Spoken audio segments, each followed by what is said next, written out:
shejtani luftën më të madhe ndaj njeriu të ka ku në namazin e tij. Për këtë arsye tha Zoti në Kur'an, "Fawailul lil musallin alladhina hum an salatihim sahun." Mirë për ata të cilët kur falen janë të pavëmendshëm. Pra që do të thotë ti jesh i vëmendshëm gjatë namazit nuk është e lehtë. Ka shejtan të krijuar apostafat që njeriu të jetë i hutuar në namazin e tij. Ka shejtan që janë krijuar apostafat për këtë punë. Pra që njeriu të jetë i hutuar dhe i pavëmendshëm në namaz. Kështu që nga këto mendime nuk shpëton dot, por duhet që sa të vinë këto mendimet ti luftosh, ti largosh.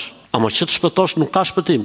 Për këtë arsye ka një hadith shumë bukur që thot hadithi i faljes së 2 rekatshit mas pastrimit. Tha pejgamberi sallallahu alajhi wasallam, ose hadithin e Humranit, që në transmeton Uthmani radhiyallahu anhu, i cili tregon se pejgamberi sallallahu alajhi wasallam ka thënë kush merr abdes si ky abdesi dhe mori abdesin. Si e mori abdesin? Lau durët 3 herë, lau hunën dhe gojën 3 herë, lau fytyrën 3 herë, lau durët deri mas brylit 3 herë, edhe dorën tjetër deri mas brylit 3 herë, i dha mes kokës, vajti ardhje dhe veshët 1 herë, lau kom në djathtë deri sipër nyjes 3 herë, kom në majt deri sipër nyjes 3 herë, dhe pastaj tha: "Men tawadda nahwa wudhu'i hadha", kush merr abdes si ky abdesi im, thumma salla rak'atayn, pastaj fal 2 rekat namaz, la yuhaddithu fihi ma nafsa, nuk shpërqendrohet dhe nuk flet me veten e tij. Po mirë, si ka mundsi njeriu mos flasi kur i vijnë menimet, i bllokon.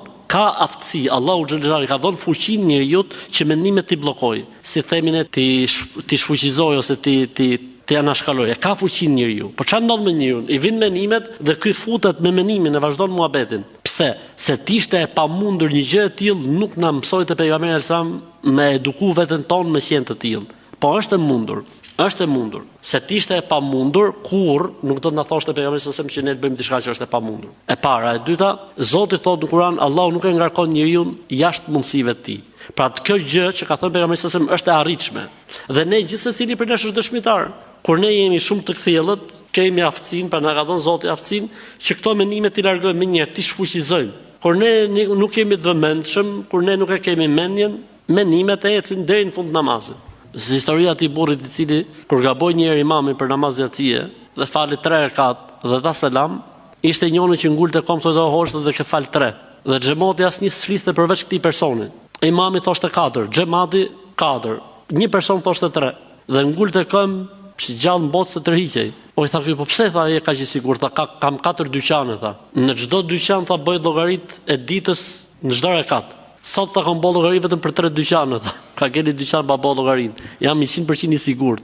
U çoi imami e fali dhe rekat me gjithë xhamotin. Pra më i vëmendshëm ishte ky që bëi llogaritë e dyqaneve, se të tjerët ishin në ajër komplet.